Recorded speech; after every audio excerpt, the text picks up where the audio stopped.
The calf crush works because of the ankle lock. Working in conjunction with your leg, it serves as a sort of high torque pinch point, imparting hundreds of pounds of force on the tibia and fibula. The tibia and fibula are some of the strongest bones of the human body, but creating this pinch point allows you to deliver enough force to easily break them, which leaves your opponent with two choices: tap out and admit defeat, or risk permanently losing the use of your leg. By grabbing the wrist, you provide hundreds of pounds of additional leverage. This reduces your opponent's ground weight by half and allows you to more easily knock your opponent off balance. The rotation of the hips then amplifies the power of the leg sweep. Coupled with the wrist grip, you are in complete control of your opponent's body.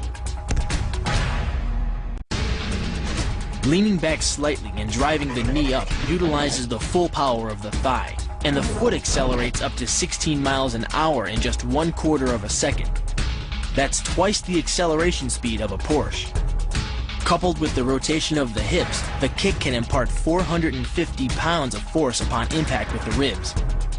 When executed perfectly, it's a motion similar to cracking a 2x4 with a sledgehammer. It's aimed at the largest gland in the human body, the liver. A direct hit won't just bring an opponent down. It can rupture the gland, causing severe internal bleeding. But the liver is well protected by the rib cage, so the kick must be accurate to within half an inch.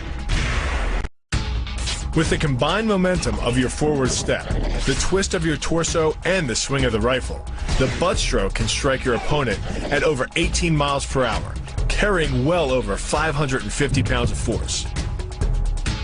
That's enough to drive a 16-penny nail through nearly 2 inches of pressure-treated wood. Add a follow-up slash and thrust with a bayonet, and the butt stroke becomes a real killer. Working much like a nutcracker, your forearm and biceps apply pressure to your opponent's carotid arteries. Located on either side of the trachea, these two arteries are the only way to get blood to the brain. It can take less pressure than squeezing an orange to stop the flow of blood to the arteries. And with no blood flow, the brain shuts down almost instantly. Fight over. It's only 5 to 8 seconds and then they're knocked out. And as soon as you release it, the blood will come back to their head. We don't teach air chokes in the Marine Corps because it's like a 15 to 20 seconds for an actual air choke to actually take effect, whereas a blood choke is quick and fast. But the real damage from the knee bar doesn't come from gravity. It comes from leverage. Once the knee is locked, your hips act like a fulcrum, and his leg acts like a lever, multiplying any force you apply. So even though the ligaments and tendons around the knee can sustain 1,700 newtons of force, the knee bar can load a lot more than that, enough to completely destroy the joint. By taking control of your opponent's leg, you turn his hip into a pivot point. And there are two forces being imparted about the pivot point, one by the arm above and one by the sweep below. These forces act as a couple, resulting in your opponent's rotation that slams him right to the deck. And given the speed of rotation and the force of gravity, that impact could cause permanent injury. The key to the reap is to get your opponent's center of mass outside his stability zone. To do that, the Marine pushes his opponent at a location above the center of mass, while using his sweeping leg to create a tripping point, which is below his opponent's center of mass. Once the loss of stability has occurred, gravity does the work, and the damage. On the ground and on his back, your opponent is now vulnerable to any number of finishing strikes. The power of this move comes from the spin. The rotation of the torso, combined with the foot at the extremity of that rotation, generates speeds of over 20 miles per hour. By the time the heel connects with the solar plexus, it is traveling 60 miles per hour and transfers over 450 pounds of force. Enough to break ribs and even damage internal organs. This kick is all about speed. The further the foot travels, the greater its acceleration, and the more dangerous a weapon it becomes. Powered by the muscles of the hip flexor and the quadriceps, by the time your foot reaches your opponent's throat, it's traveling nearly 40 miles per hour. That type of speed yields over 1,000 pounds of force, enough to puncture the Adam's apple and crush your windpipe. The power of the takedown is derived from the simple mechanical advantage you hold over your opponent. By wrapping up his striking leg at the upper thigh, you've placed your opponent in what's called conditional stability. If he remains stationary, he could technically maintain his balance indefinitely. But by driving him backward and initiating a sweep of his other leg, you've added two destabilizing factors, and the loose center of gravity simply cannot hold. The key to this synergy of speed and power is punch technique, punch location, and punch frequency. With your elbows tucked in behind your fist, the energy of each punch is maximized. And because the punch is delivered to your opponent's core along a center line, the more directly that force is transmitted to his body. The effect is similar to that of continually slamming a battering ram against a door. No matter how strong, it can only sustain so many blows before it collapses. The move is difficult but devastating. There's no opposing object to push against, so all the energy of the move must come from the momentum of the leap and the acceleration of the kick. The snapping motion of the lower leg functions much like a coiled spring. When unleashed, the kick reaches impact speeds of 20 miles per hour and delivers up to 400 pounds of force to the opponent's chest. This roundhouse kick is designed for maximum impact. With the powerful muscles of the thigh yanking the tendon over the knee, the foot accelerates from 0 to 21 miles per hour in just 1/3 of a second.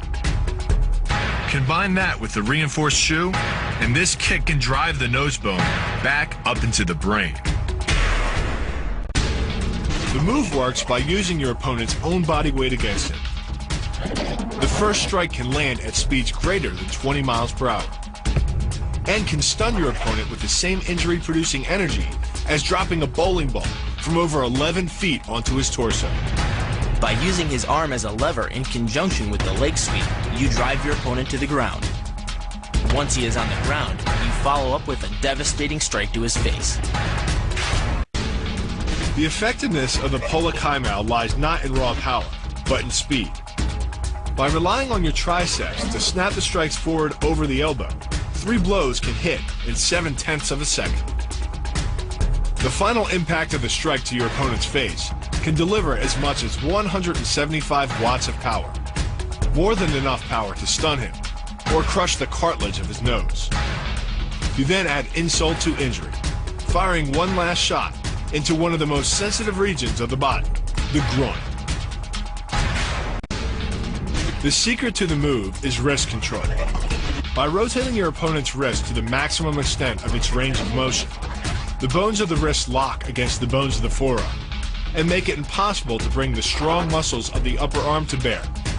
Then, you can pull your opponent off balance and into a potent knee strike. The combined force of the knee strike and your opponent's forward momentum can be as much as 2,000 pounds, enough to dent sheet metal. The tornado kick is a study in controlled chaos. A quick spin confuses your opponent. Then one knee is thrust into the air, launching your entire body high enough to fire a powerful kick. The momentum generated by your body weight rotating freely, combined with a powerful hip thrust, creates a devastating blow of over 700 pounds of force upon impact. More than enough to permanently damage the hyaline cartilage that protects the larynx and spinal cord. This move uses your opponent's arm as a lever working against him. The greater the torque on his shoulder, the greater the pain inflicted. And exceeding the joint's normal range of motion causes more than just pain. The soft tissue, muscles, and the bone can all be seriously damaged by this pressure. The goal of this lock is to stretch the tendons at the top of the foot to the breaking point. The strongest tendons have a tensile force threshold of just over 400 pounds. Applying any more pressure than that can tear the tendons from their base or snap them in two. First, the opponent's arm works as a lever to optimize your control. Second, your own back serves as a pivot point for the throw. The strength and stability of your back allows you to throw a much heavier opponent than in a move that requires you to lift him. This move uses your opponent's arm as a lever working against him. The greater the torque on his shoulder, the greater the pain inflicted. And exceeding the joint's normal range of motion causes more than just pain.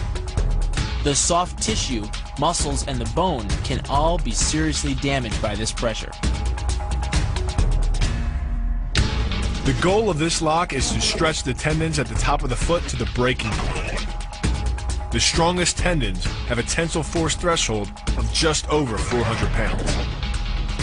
Applying any more pressure than that can tear the tendons from their base or snap them in two.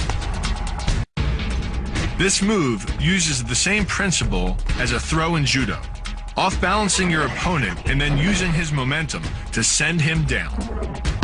But it's much more aggressive. The sweep here is actually a strike to one of the most sensitive areas of the body, the Achilles tendon. Leading with the near arm, the first jab travels the shortest distance to the opponent.